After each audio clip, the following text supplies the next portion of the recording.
ጸሎታ ወበረከታ ያሃሎ ምስለ ኩልነ ሕዝበ ክርስቲያን ለዓለመ ዓለም።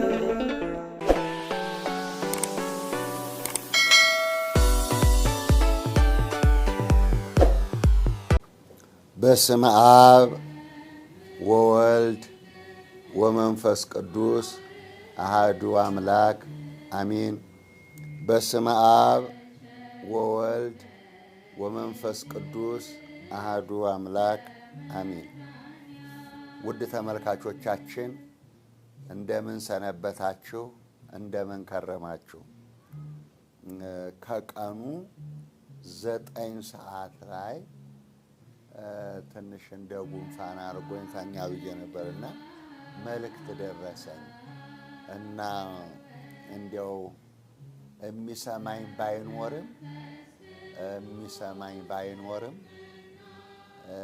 ጊዜውን ቆጥሮ ስለሚፈጸም የግድ መናገር ስላለብኝ ለዚህ ነው አስቸኳይ መልእክት ብዬ የመጣሁት። ስለዚህ መልእክቱ የደረሰኝ ከቀኑ 9 ሰዓት ላይ 4 መልእክቶች ደርሰውኛል። እነዚህን 4 መልእክቶች አሁን እነግራችኋለሁ። እናንተም ጸልዩበት። እግዚአብሔር ሰዎችን አነሳስቶ እንዲፈጽመው እናንተም ጸልዩበት እና ይሄ ደም እንዴት ይቆማል? የእርስ በርስ እልቂት፣ ታሪክ የሌለው የእርስ በርስ ደም መፋሰስ፣ በየሰፈሩ ስንት ጀግና እየሞተ እንዲሁ መቼ ነው የሚቆመው የሚል ነው የኔ ልመናዬና ስለዚህ ቅዱስ ጳውሎስ እንዲህ ይላል። አንደኛ ተሰሎንቄ ምዕራፍ 5 ቁጥር 19 ላይ አንደኛ ተሰሎንቄ ምዕራፍ 5 ቁጥር 19 ላይ መንፈስን አታጥፉ፣ ትንቢትን አትናቁ፣ ሁሉን ፈትኑ ይላል። መንፈስን አታጥፉ፣ ትንቢትን አትናቁ፣ ሁሉንም ፈትኑ ይላል። መፈተን፣ ማየት፣ መማር፣ ማወቅ ጥሩ ነው። ስለዚህ እናቶቼ፣ አባቶቼ፣ እህቶቼ፣ ወንድሞቼ ሁላችሁም የኢትዮጵያ ሕዝብ፣ የኢትዮጵያ ባለስልጣኖች፣ የሃይማኖት አባቶች ሁላችሁም ለዚች ሀገር ለኢትዮጵያ የምታስቡላት፣ የምትጨነቁላት፣ የምትጸልዩም አባቶች ሁላችሁም ስሙኝ። እግዚአብሔር ይርዳን።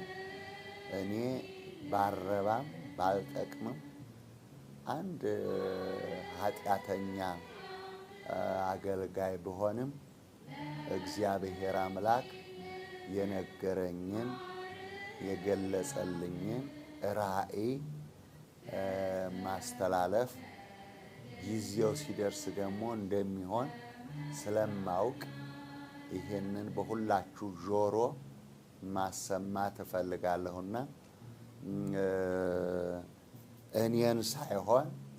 እኔን ደካማውን ሳይሆን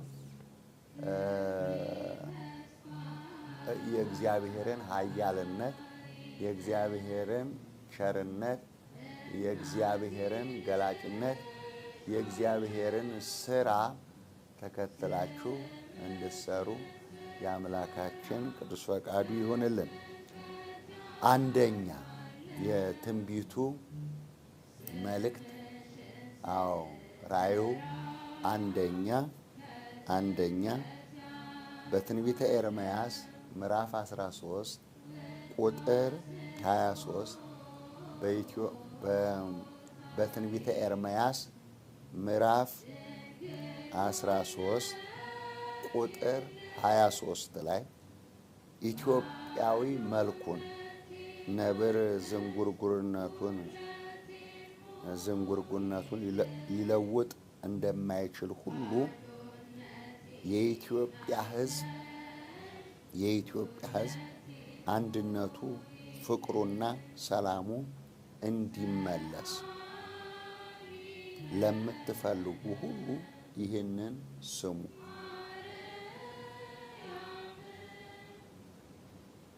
ኢትዮጵያዊ መልኩን ነብር ዝንጉርጉርነቱን ሊለውጥ እንደማይችል ሁሉ የኢትዮጵያን ሕዝብ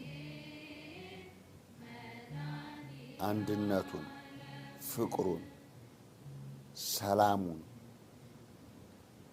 እንዲመለስ ለምትፈልጉ ሁሉ ይህንን ስሙ። የቋንቋ ክልል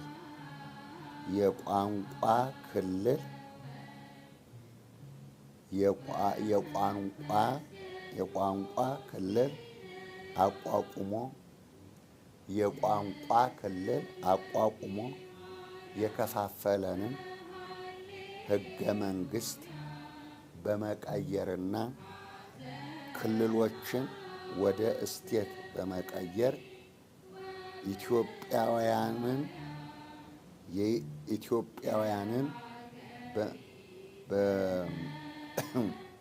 በመመለስ ኢትዮጵያዊነትን በመመለስ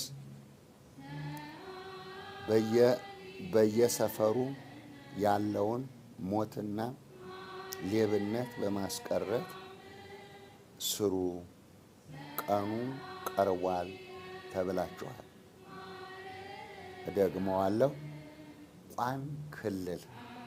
የቋንቋን ክልል የቋንቋ ክልል ነው። የቋንቋ ክልል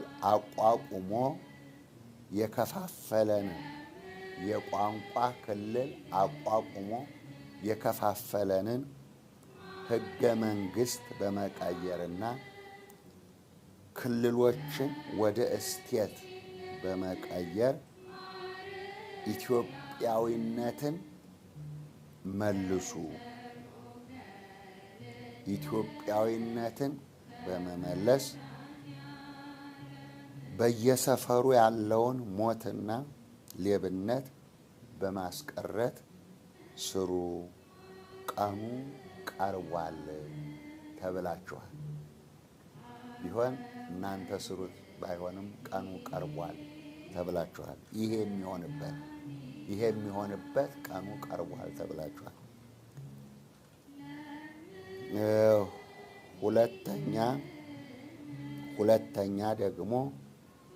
ሁለተኛ ደግሞ ለወጣቶች ኢትዮጵያ ውስጥ ብዙ ወጣቶች አሉ።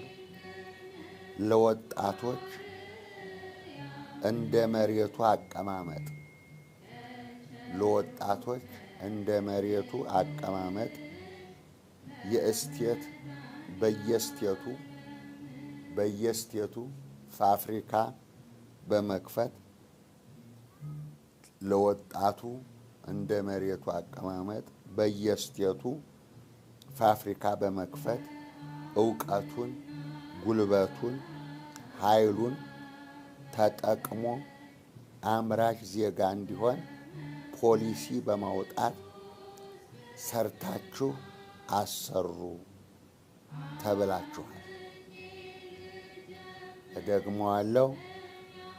ለወጣቶች ኢትዮጵያ ውስጥ ላሉ ኢትዮጵያውያን ወጣቶች ለወጣቶች እንደ መሬቱ አቀማመጥ በየስቴቱ አሁን ክልል ስለሚፈርስ በየስቴቱ ፋብሪካ በመክፈት ዕውቀቱን፣ ጉልበቱን፣ ኃይሉን ተጠቅሞ አምራች ዜጋ እንዲሆን ፖሊሲ በማውጣት ሰርታችሁ አሰሩ ተብላችኋል። ሁለተኛ ተሰሎንቄ ምዕራፍ 3 ቁጥር 7 ሊሰራ የማይወድ አይብላ ይላል። ሶስተኛው መልእክት ሀገሪቱን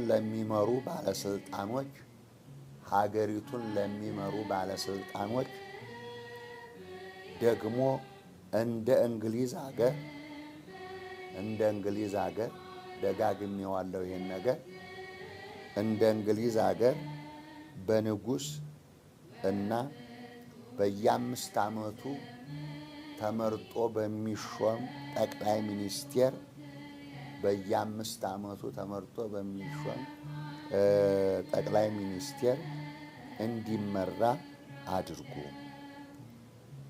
ደግሞዋለሁ፣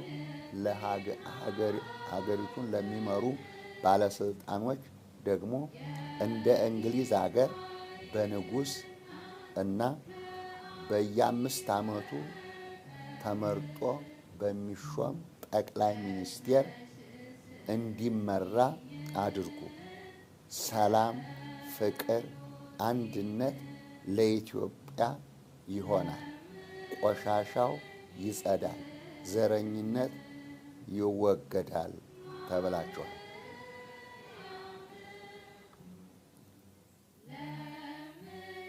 ሰላም፣ ፍቅር፣ አንድነት ይመጣል፣ ቆሻሻው ይጸዳል፣ ዘረኝነት ይወገዳል ከኢትዮጵያ ተብላችኋል።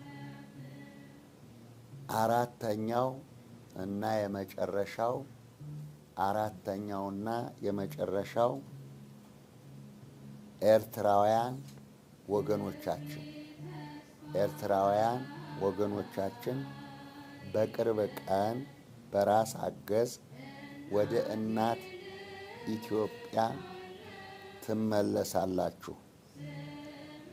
አንድ እንሆናለን ተብላችኋል።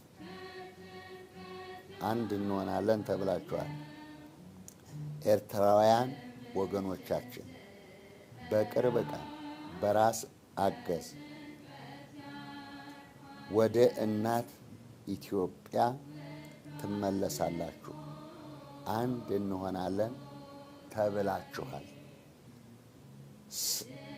ትንቢተ አሞጽ ምዕራፍ 9 ቁጥር 7 ትንቢተ አሞጽ ምዕራፍ 9 ቁጥር 7 እናንተ እስራኤላውያን በውኑ እንደ ኢትዮጵያ ልጆች አይደላችሁምን? ይላል። እኛ የእግዚአብሔር ልጆች ነን፣ እንደ ኢትዮጵያ ልጆች አይደላችሁም ይላል እግዚአብሔር። ስለዚህ እኛ የእግዚአብሔር ልጆች ነን፣ አንድ እንሆናለን ተብላችኋል። ስማ ስማ ስማ፣ ጆሮ ያለው ይስማ። ስማ ስማ፣ ጆሮ ያለው ይስማ። የኢትዮጵያን አንድነት፣ የኢትዮጵያን ምሕረት፣ የኢትዮጵያን ፍቅር አንድነት ለምትፈልጉ ሁሉ ይህንን አሁን 4 ቦታ ከፍዬ የነገርኳችሁን 4ቱን መልእክት በማስተዋል አዳምጣችሁ በማስተዋል ሰምታችሁ የኢትዮጵያን ነገር አስተካክላችሁ በየሰፈሩ የሚሞተውን የሚወድቀውን የሚፈሰውን ደም አስቀርታችሁ ኢትዮጵያ አንድነቷ፣ ፍቅሯ፣ ታሪካዊነቷ እንዲመለስላት እኛ በጦርነት በረሃብ መታወቅ የለብንም። በሰላም በቸርነት በታሪክ የሰው ዘር መገኛ መሆኗን ዓለም መስክሯል። ስለዚህ አሁንም ጸጋውን ክብሩን ያብዛልን። እንመለስ መልእክቴ ነው። አነሳሶ ላጀምረን አጀምሮ ላስፈጸመን ለልዑል አምላካችን ክብር ምስጋና ይድረሰው። ለዛሬው በሰላም እደሩ፣ ደህና ሁኑ። ጨርሻለሁ።